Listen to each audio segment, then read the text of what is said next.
And welcome, everybody, to the Lakers Outsiders podcast. We are here with a special edition afternoon podcast today. This is weird doing it before like midnight my time.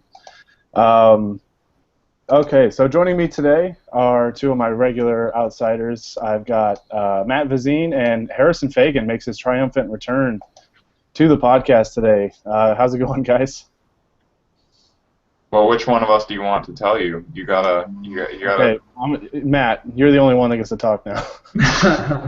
It's Pearson's first show since the season actually started. So the return, hashtag the return. Did you promote this with hashtag the return? I did not. No, I didn't have a hashtag the return graphic made up for this one. Usually I do for these things. I was afraid that if I did that Harrison was gonna like tear his ACL or something while sitting in his chair. Like, oh, that's cold. I already have a broken foot. I gotta be careful. Yeah, well, maybe you should quit doing weird things like kicking doors and stuff. Well, it was stuck.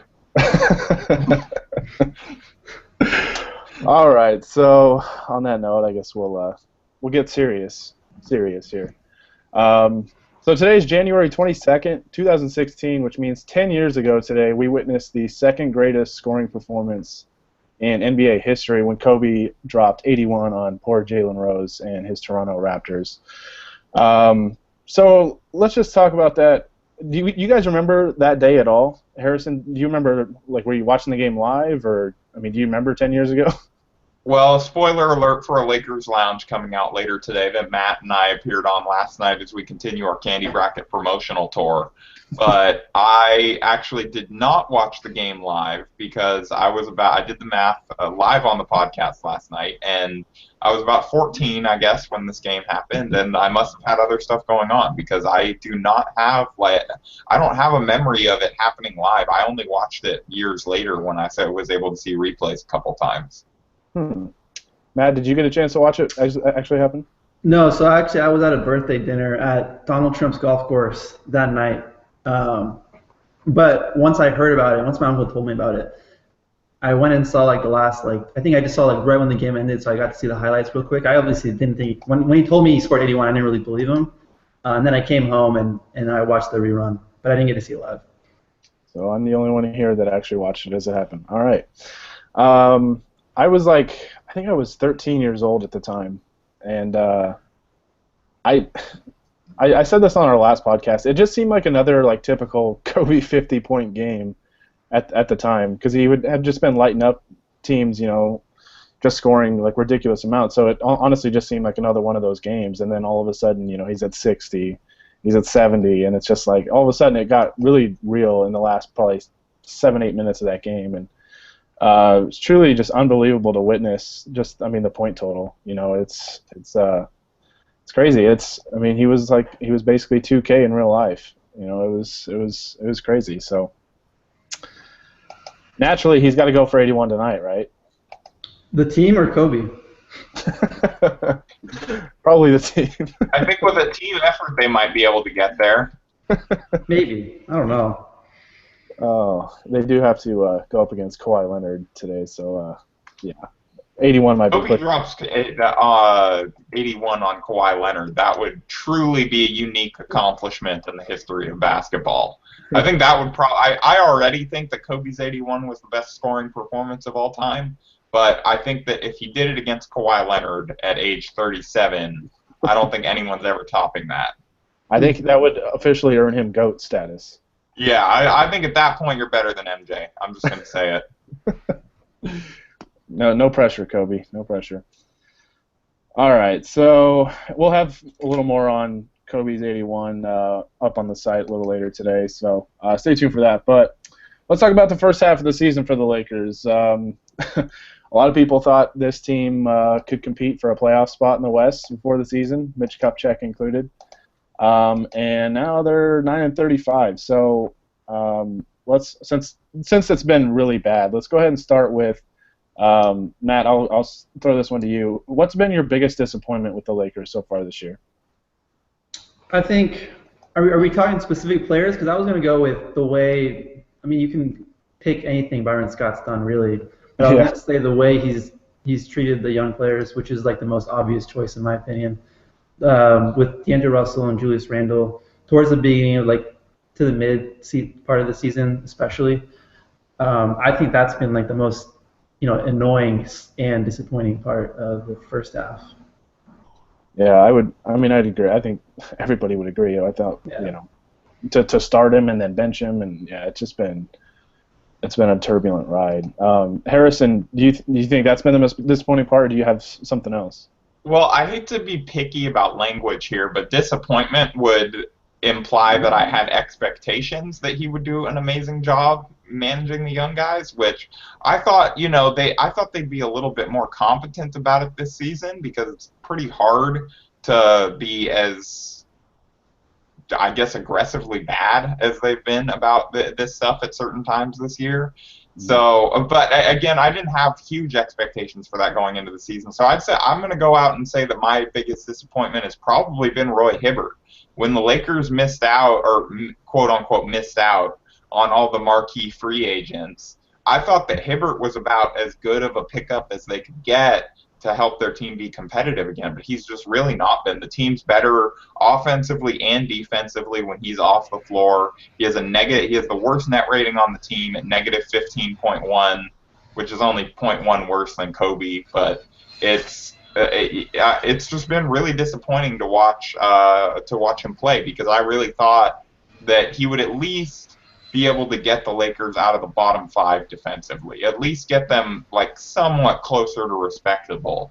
And I think they've been marginally better on that end, but it's not because of him. They've been better on defense with him off the floor.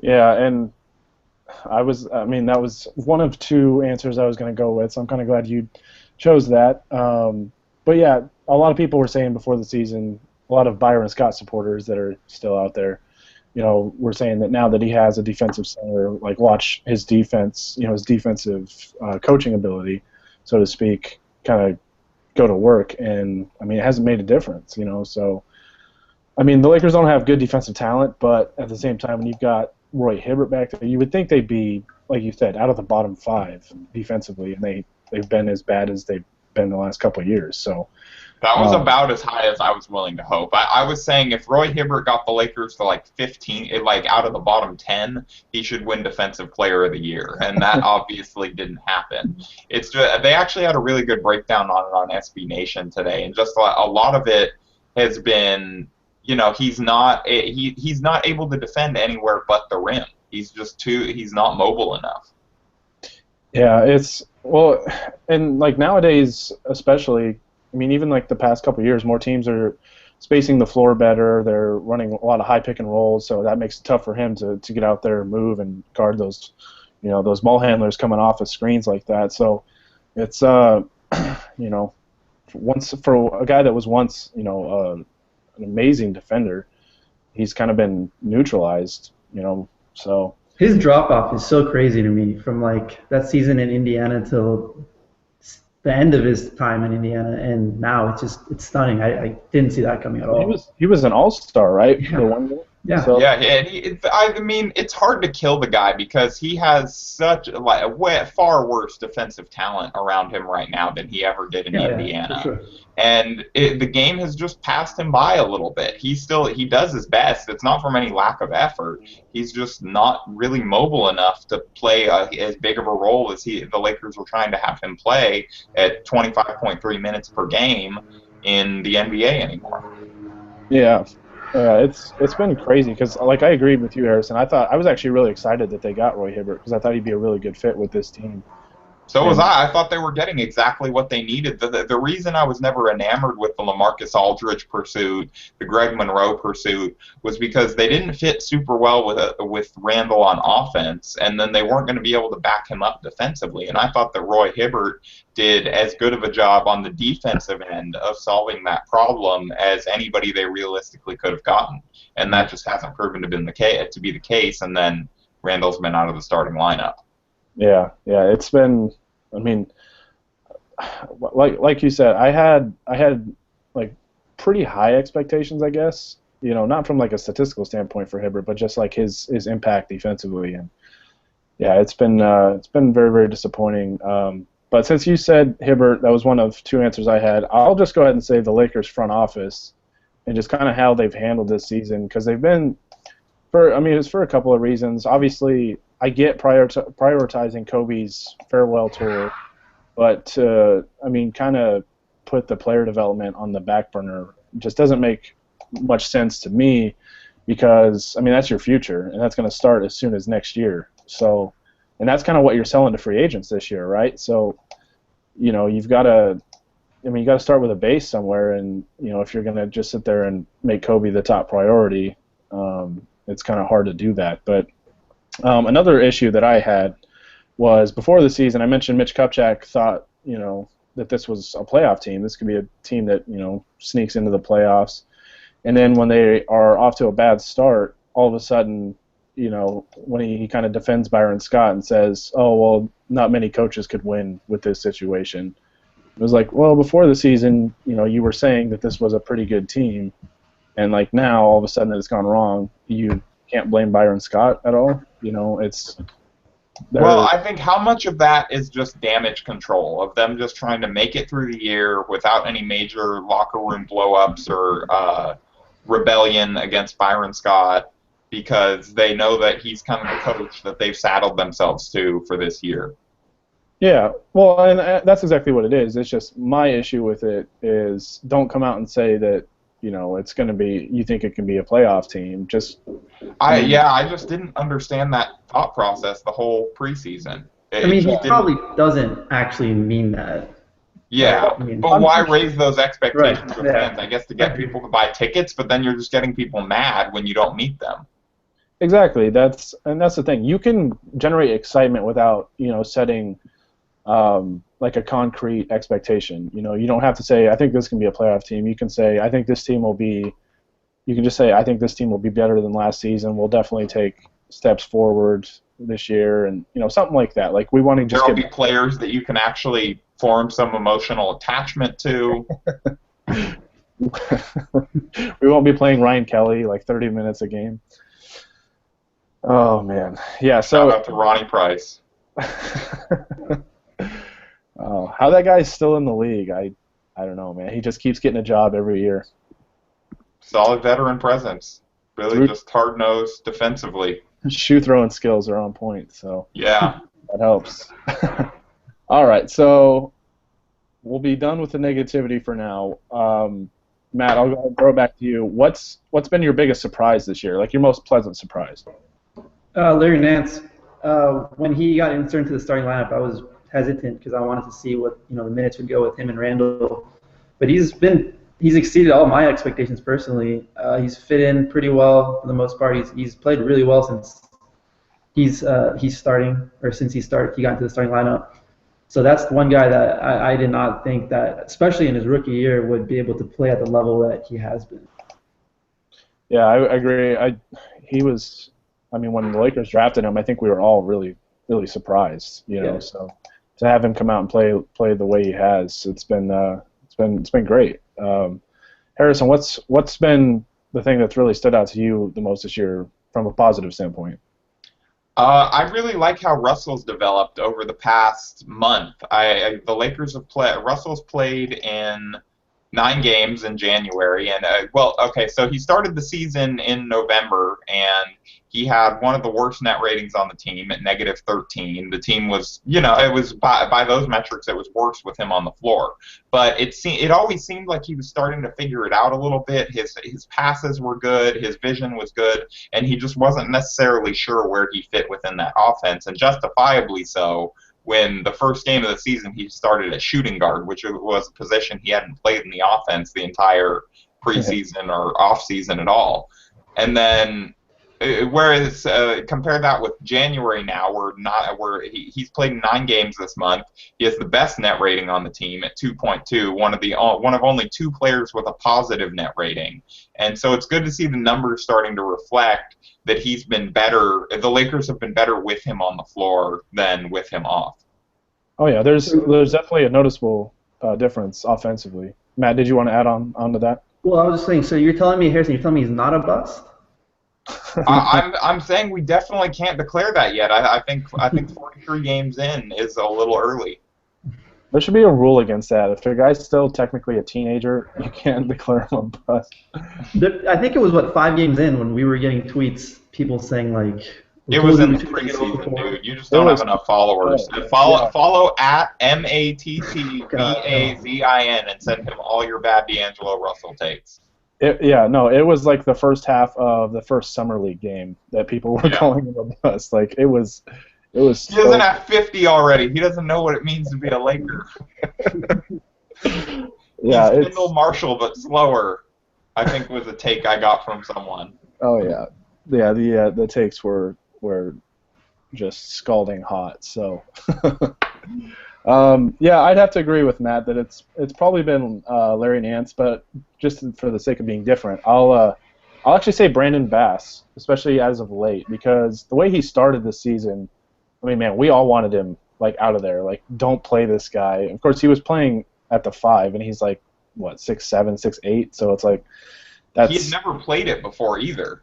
Yeah, and he's been in the league for what 11 years, or 10, something 11 like years, that. something like that. So, he really struggled early on, and we all wanted him out of the lineup, but he's kind of just figured it out and just got better as the season's gone along, and he's been a really, really surprising bright spot for the Lakers this year. And who knows, maybe he'll be trade bait at the trade deadline. I don't know. Well, just for comparison of how much better he's gotten, in November he was a negative 15.2 in net rating, which was the 4th worst on the team, and now in January so far he's been the 4th best at negative 0.2, which is that's a pretty substantial improvement. Oh yeah. Well, and his activities he's figured out what he has to do as an undersized center rather than them using him like he's Roy Hibbert and leaving him back there protecting the rim.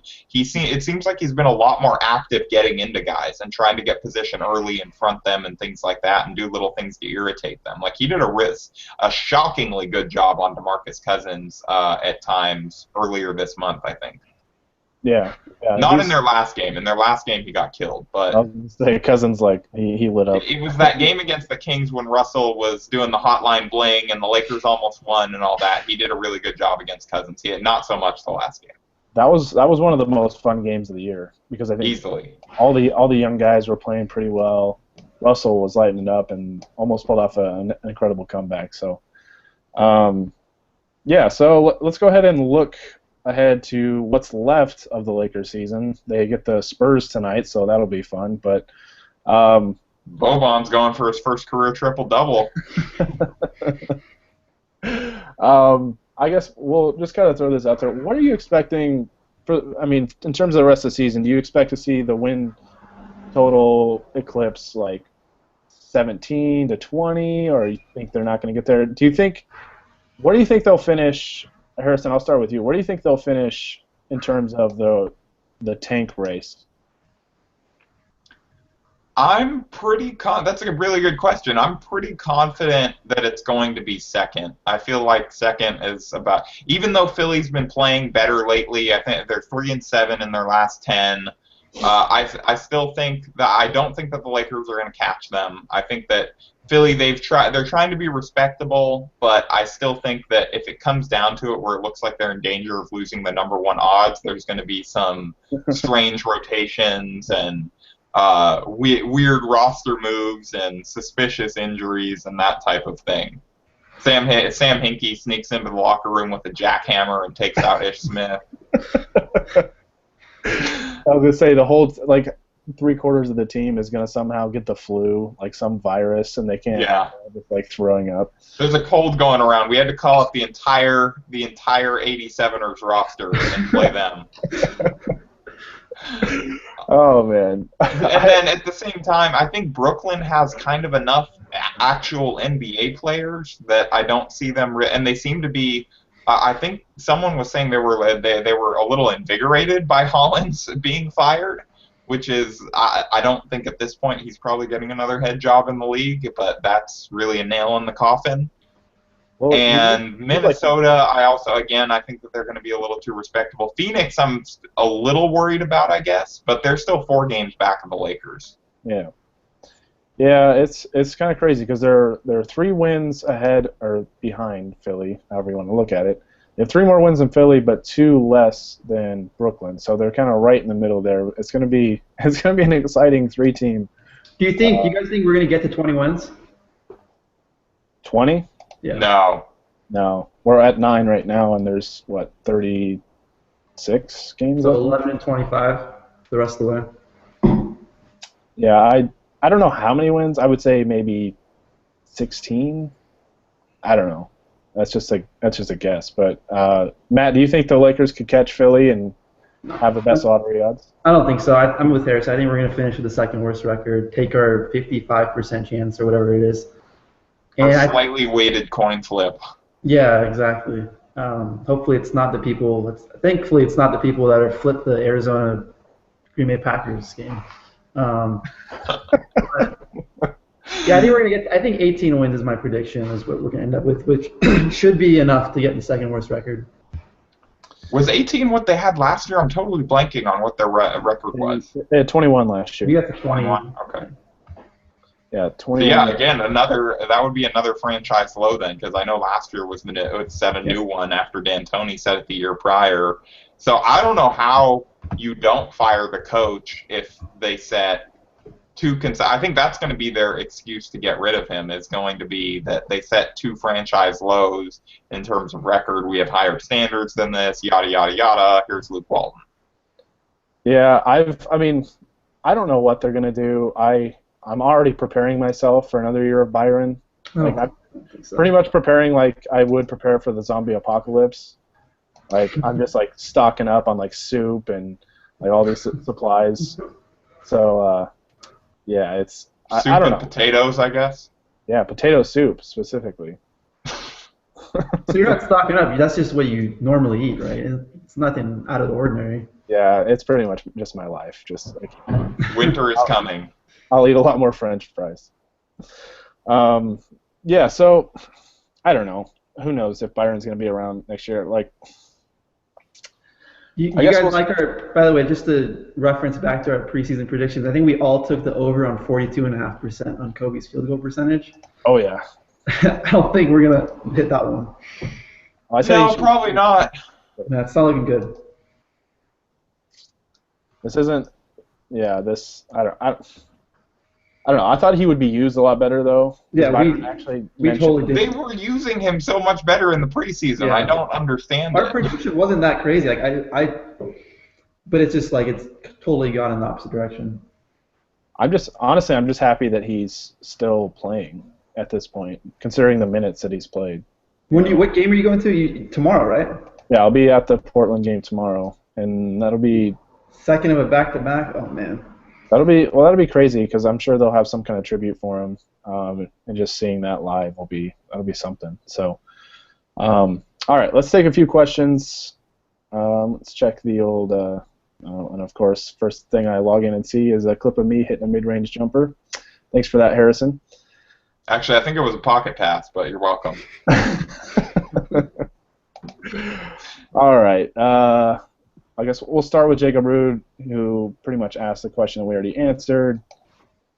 Biggest positive from the first half of the season. We already talked about that. But he's asked, whose beard is better, his or Harrison's? Harrison, go ahead. Make your case. I mean, you can see my case right here, right? It's pretty good. I feel like it's growing in nicely. Oh, this might be a first. I think we just had Harrison admire himself. Yeah, well, I got, in the bottom corner of the screen, I can kind of see myself. You're taking up most of it, but, God. Yeah, just for that, I might switch my answer to Jacob. After that, I was gonna say probably would have voted for you since you're here, but after that, I don't know. No, I can't blame you guys. You should have just had a little hand mirror and just like on the podcast, just like fix it. Hey, it's like Kobe. It's like Kobe versus MJ. It's just like it's in the eye of the beholder. Oh man! All right, so we were just talking about Byron coaching beyond this season. Master Red Snappa asks, "What team will you guys switch to if the Lakers give Byron a contract extension?" Matt, are you going to switch teams? No, yeah, I'm just gonna be a diehard Defenders fan and just go full D League. Oh my God, I could do that with Tickets. IOCP. Hey, I will say their coach says much nicer things about his players than Scott is known for. That's for sure. There you go. Already drawn. Harrison, are you going to switch teams if Byron gets a contract extension? I mean, I guess if somebody wants to hire me to cover their team, then sure. But otherwise, I think I'll stick with the team I've been following for the past like 12 years. Yeah, see, I don't have a choice because my father would literally like find me and kill me if I rooted for anybody else. Because that was the rule growing up, was you can root for any other team in other sports, but like if you want to live in this house, you will root for the Lakers. So, so that's, I mean, I don't really have a choice. Even though with the Titans, I did kind of hit the free agent market there for a little bit. And I was being recruited by. That's right. Yeah, I was on a recruiting trip, man. He let me down. A few different fan bases, so that was kind of nice. I didn't get a max. For me, the house I grew up in, my dad hated the Lakers, and so it was almost an act of rebellion that my brothers and I became such big fans. What's his team? His team is whoever Sports Illustrated tells him is a high character guy that year. So usually whatever the best team in the league is when they write that glowing profile. You know, I'm a fan of da-da-da-da. Gotcha. Of course. Never trust Sports Illustrated. They just jinx everything. Yeah, that's not to throw shade at Sports Illustrated. That's just the nature of coverage. Is whatever team is really good, they're going to get the glowing profile of, you know, the best attributes of their best player, and so that's his team that year usually. Yeah. All right. Next question is from Ty, our very own Ty over there in Hawaii. He asks, will D'Angelo Russell and Julius Randle ever start together again this season? Harrison? Yeah, it's going to happen in the second half of the year.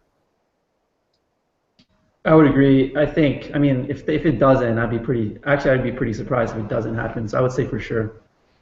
It's going to happen on the very last game of the year. Just so Byron can be like, there, I did it, now shut up.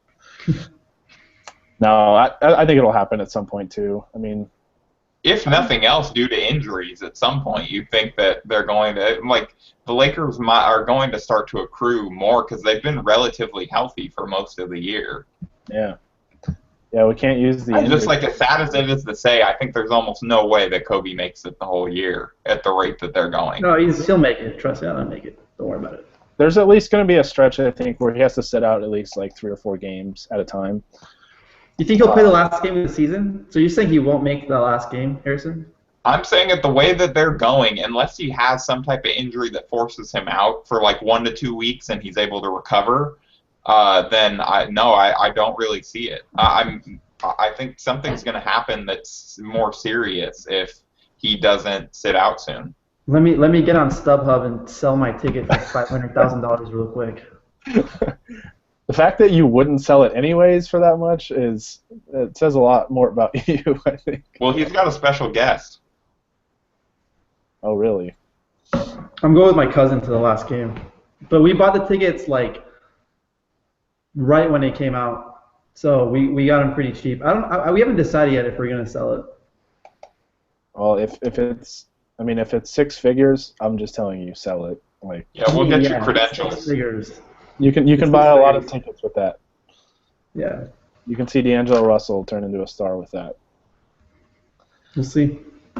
All right. I think that's it, actually, for questions. We didn't get very many questions. It is in the afternoon. People are in class or at work or watching Kobe's 81-point game replay. So, yeah, we started this last podcast.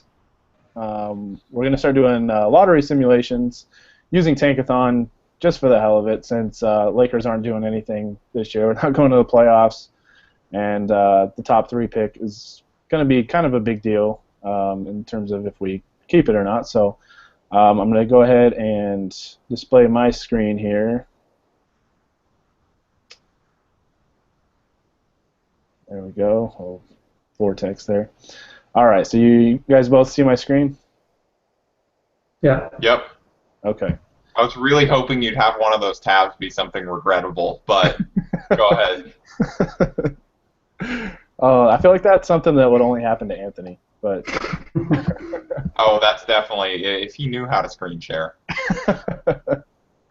All right, so as you can see, Lakers are in second, 4-game losing streak, right in the middle of a 3-team race, so that'll be interesting. But 55.8% chance of keeping the top 3 picks, so let's go ahead and do our second simulation. And we dropped to 4th and lost the pick. So Harrison is never allowed on this podcast ever again. That was brutal. Just watching it happen, that makes it do it. That hurts.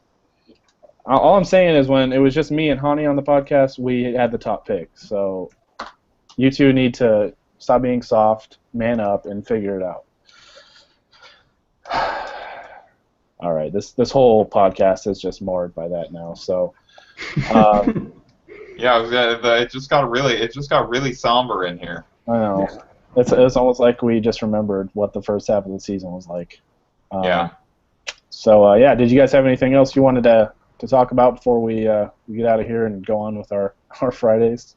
I do have confidence the second half of the season is going to be more enjoyable to watch. I think that the young guys is going to be like last year where Byron waits until the arbitrary date of after the All-Star break to start playing young guys sensible amount of minutes and that kind of thing. But I think it's going to happen. I think the second half of the year is going to be better. And I, of course, just jinxed it, and we're going to, trade for Ronnie Price or something. We're going to trade D'Angelo Russell for Rajon Rondo. This guy's a walking triple-double. I have an important question, actually. So I'm trying to figure out the worst candy out there for my bracket. Oh my god. Oh yeah, that's right. We're doing the candy bracket. Yeah, I gotta promote it. I gotta take like a couple minutes and figure this out real quick. Yeah, so I need a 16 seed, and Gary brought up Idaho Spud, which is I've never had it, but I'm assuming it's the worst thing ever. I'm gonna mail you guys a box of Idaho Spud. Don't do that. But I need a 16 seed. I think the postal service will probably cut that off. Yeah, don't. Please. I'll get it sent back to me the next day with a note that just says, "Are you serious?" So what's your guys' least favorite candy? Least favorite candy. Probably candy corn. Does candy corn even count? Candy corn's just trash, right? That doesn't count as candy. They were like a low seed net last year. I gotta make it realistic. Maybe that's a good 16 though. I don't really think candy corn's all that bad, but it's pretty bad. Yeah, candy corn's pretty garbage. Wait, are Peeps still counting as candy? Peeps is a 14 seed.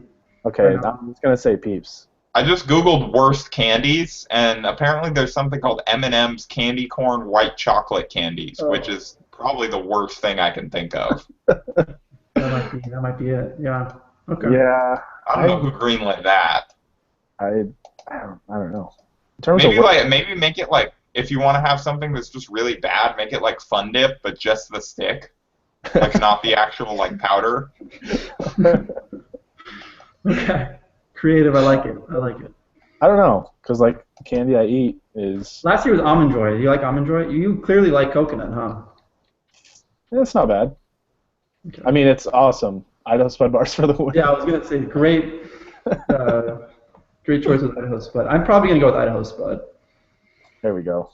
I'm gonna have to mail some out to everybody that votes, just so they can actually vote properly. I'll make them not vote, but okay. Go ahead. Hey, they're not going to vote anyway, so I might as well give it a shot. True. You gotta vote for the Cinderella, man. That's all I got. Maybe Bitto Honey. Your scouting is deep scouting right now, man. What the heck is that? I just googled worst candies. I'm just going through. Like, Spare Change made the list at number 5. Okay. Oh, God. That's going to be on it's worst Halloween candy. It's worst Halloween treats. So actually, oh wow, this went off the rails. Apples with razor blades in them. Never mind. Yeah, this is not the best list. I was going to say, that's going to be on Harrison's resume when he submits it to the Lakers for a front office position. Like, plenty of experience in horrible candy. In candy scouting. Oh man, this one totally went off the rails at the end. They always do at the end. It has to, yeah. Yeah, that's tradition. It's tradition. All right. Well, if we don't have any more candy to discuss, I'll let you guys get on out of here. Thanks for everybody that tuned in. and thanks for those that send us questions, even though it was only a few of you guys. But yeah, Matt, Harrison, it was good to see you guys again.